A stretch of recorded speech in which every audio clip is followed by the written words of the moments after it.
Understanding the correlation between treatment effects. This presentation is based on our publication titled as Examining the Correlation Between Treatment Effects in Clinical Trials and Economic Modeling. I thank my co-authors. The outline of this presentation. We firstly introduce the background.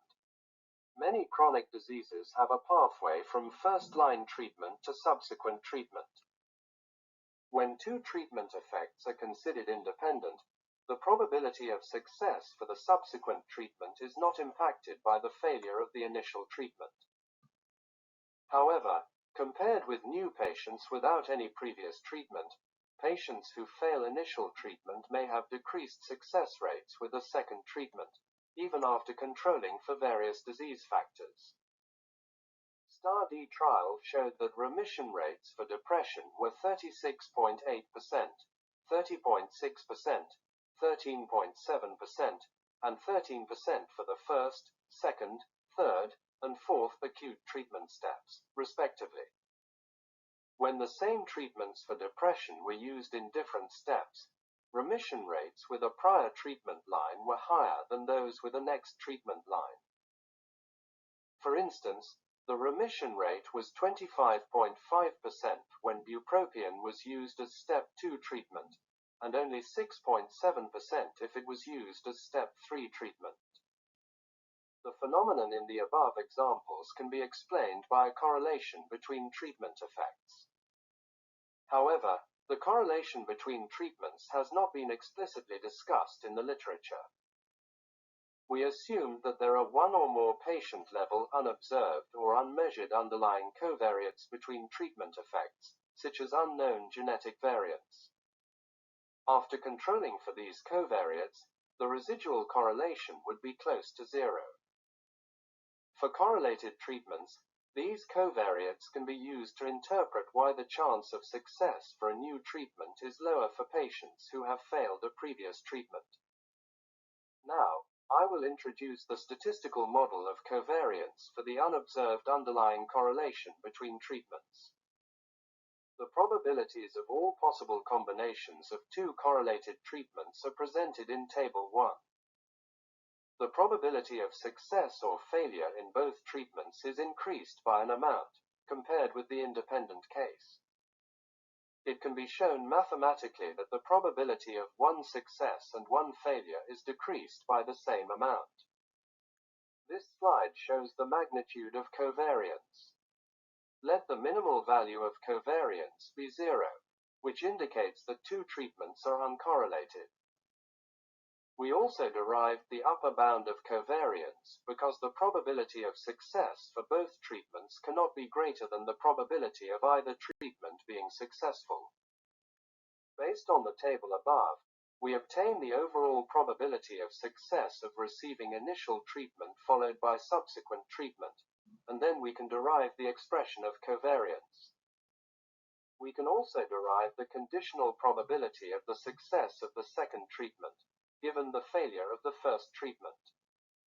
The effect of a subsequent treatment is discounted by its correlation with the initial treatment. If there is a strong positive correlation between treatments, the subsequent treatment effect is greatly discounted. We now discuss concepts of conducting a clinical trial to examine the clinical effects of second treatments, given the failure of the first treatment. Let a population represent all the target patients with indications for treatment A and B. Let us draw n observations from this population for group 1 and provide treatments. Treatment A first, then treatment B if treatment A fails. For group 2, where we draw m observations from this population, where we provide the treatments in reverse order. Treatment B first, then treatment A if treatment B fails. The estimates of the overall probability of success from groups 1 and 2 would be approximately the same when m and n are large. Thus, we can use the samples in groups 1 and 2 to estimate PA, PB, PA', and PB'. Now, I will introduce to estimate the correlations from published data. We provide an example of approximating the magnitude of correlation of the objective responses between platinum-based chemotherapy and PD-1, PD-L1 inhibitors for patients with non-small cell lung cancer. Platinum-based chemotherapy is the classical first-line therapy for advanced non-small cell lung cancer. The objective response rate for platinum-based chemotherapy was 26.6%. PD-1, PD-L1 and newer therapies. A meta-analysis showed that the objective response rate of PD-1, PD-L1 for treatment-naive patients was 30.2%, which was significantly higher than that of patients previously treated with chemotherapy, 20.1%.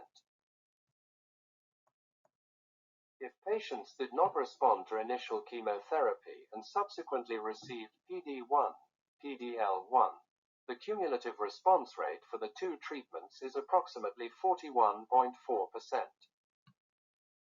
Based on this formula, the covariance between chemotherapy and PD-1, PD-L1 is equal to 0.074, indicating a considerable response rate decrease for PD-1, PD-L1 as second-line treatment due to the correlation, compared with PD-1, PD-L1 as first-line treatment.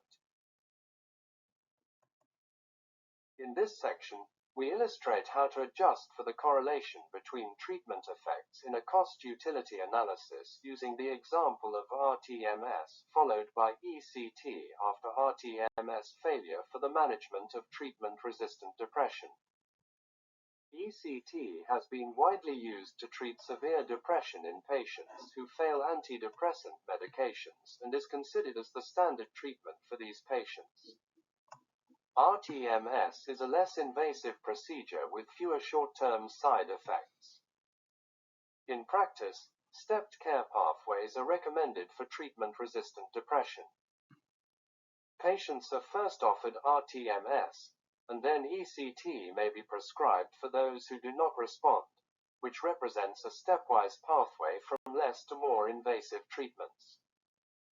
This table presents the cost-utility analysis results.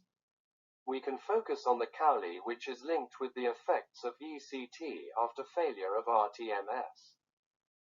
Under the assumption of no correlation between treatment effects, the rTMS followed by ECT strategy was associated with the highest estimate of Cowley, 0.69.